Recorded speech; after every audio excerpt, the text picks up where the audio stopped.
Hi, I'm Meg, and this year I was tasked with creating 2 videos as part of my viral video module at university. The first was an individual project. It was an e-learning video based on teaching the difference between diegetic and non-diegetic sound.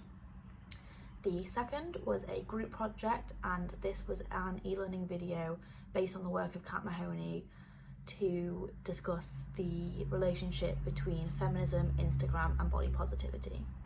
The aim for both of these videos was to achieve virality, a term used by Nairn and Hemsley, who say that virality is the flow of social information and a process characterised by 1.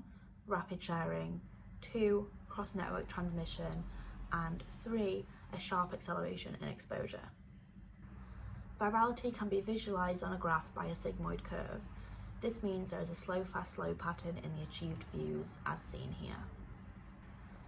Using the slow, fast, slow pattern to determine virality against my 2 videos, unfortunately, neither achieved this characteristic and a very different view pattern.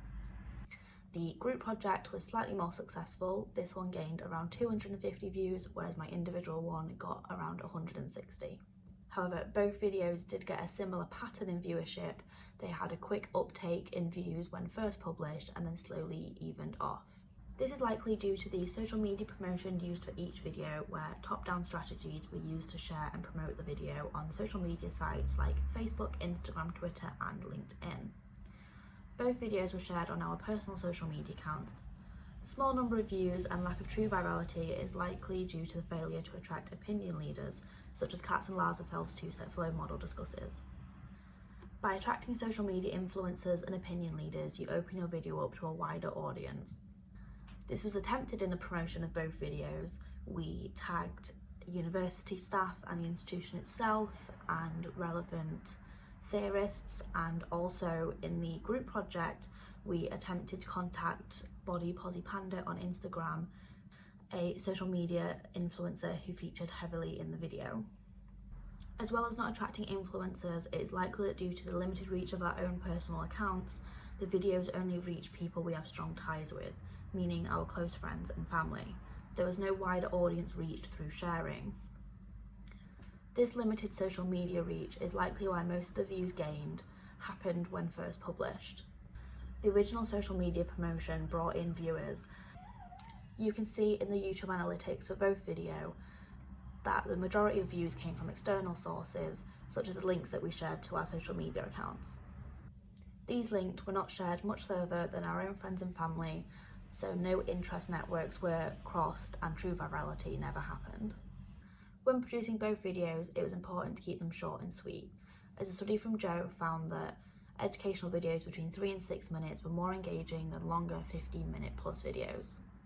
As well as this, videos that intersperse instructors talking head with slides are more engaging than slides alone, which you can see was done in both videos as we cut between people talking and animation, slides and text and even pen casting, which was also found to be more engaging than either people just talking or voiceovers over text.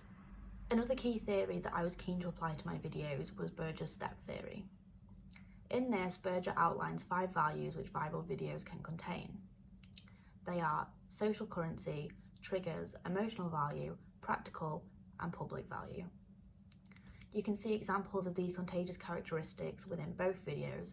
Mostly the practical value is applied, as both videos aim to educate and teach on a topic within media studies. However, as well as practical value, the group project also utilises a strong social currency characteristic. People want to feel in the know on topics like this, especially one as current and important as body image. The use and application of multiple contagious characteristics is likely the reason the group work gained more views than the individual work, which admittedly was not as strong. From this module, I have learned that virality is not something that just happens naturally for no reason. There are certain conditions that must be met in order for media to be considered viral, and media can achieve virality for different reasons. It's not just all funny cat videos, some can have value in other ways than just entertainment. Before starting this module, my view of viral and virality was very narrow.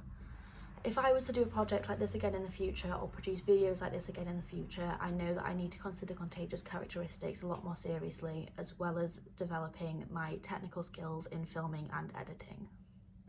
As my second project was a group project, there was a lot of adapting that had to be done, as 6 people across the world were coming together with very different learning styles and habits.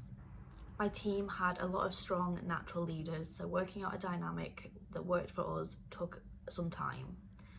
Personally, I like to think of myself as a good team member, but I have realised through this project that I can be a little controlling and like things done my way, and I don't easily trust people to do things properly.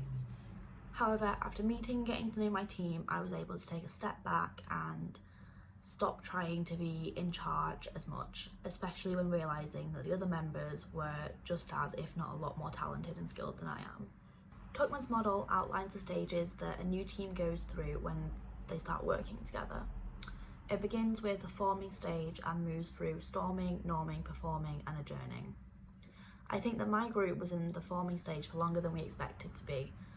Working virtually through Microsoft Teams was difficult to adjust to and didn't feel like we were really getting to know each other as well as we could have done physically in the same room, especially as we had a lot of internet connection issues and general technology issues, which meant a lot of the time meetings were done without cameras on and just speaking to blank screens. A few weeks of this and we did start to relax with each other, and as the project developed and ideas were shared, more trust was developed between each other. Luckily, we had little conflict or dysfunction within the group and managed to work very well together. Whether this was because some people still felt a fear of conflict or absence of trust, I'm not sure, but from my perspective, we moved into the performing stage quite quickly and soon was producing work together, supporting each other and also having fun while doing it. Due to the semester and the school year ending, the project naturally hit the adjourning stage. However, I believe that as a team we develop bonds that will last outside of university, and I know that if a situation like this ever arose in the future where we were in the same team, we'd be able to work very well together again. Everyone in the team was able to take on a leadership role in some form at some point. We had divided the workload so that everyone had the chance to take point on something, whether that was research, production or post-production. In general, everyone in the team had a democratic leadership style. This allowed the collaboration and opinions of others to input in the decisions and we could work as a team. I think this is because we were all hesitant to appoint a single leader, so by using a participative approach, everyone felt included and not dictated to. Another common leadership style my group used was the coaching style. During the time of the project, we all had other deadlines to complete at the same time, so motivation did drop towards the end, but we managed to help each other, split the workload well and motivate the team to not only complete this video, but our other work outside of this module. Prior to this module, I'd assumed that leaders just happened naturally and that some people just worked better in teams than others. But through this process, I have learned that teamwork and leadership are not just natural traits that people possess and are born with, but rather skills which we can learn and develop like any other. This has given me a new appreciation for group work, which I used to hate and dread having to do. I now understand better ways to approach any future teams I work in, which is a skill I'm sure will be essential in any future career. This includes allowing myself to try to not be the leader from the get-go and take a step back, as well as having trust in the team from the start. Without trust, no team can work properly and it will hinder any work being completed. Thank you so much for watching this video essay on my experience in the viral video module this year. I have really enjoyed and valued studying this over this year and I've gained a lot from it. Thank you again, goodbye.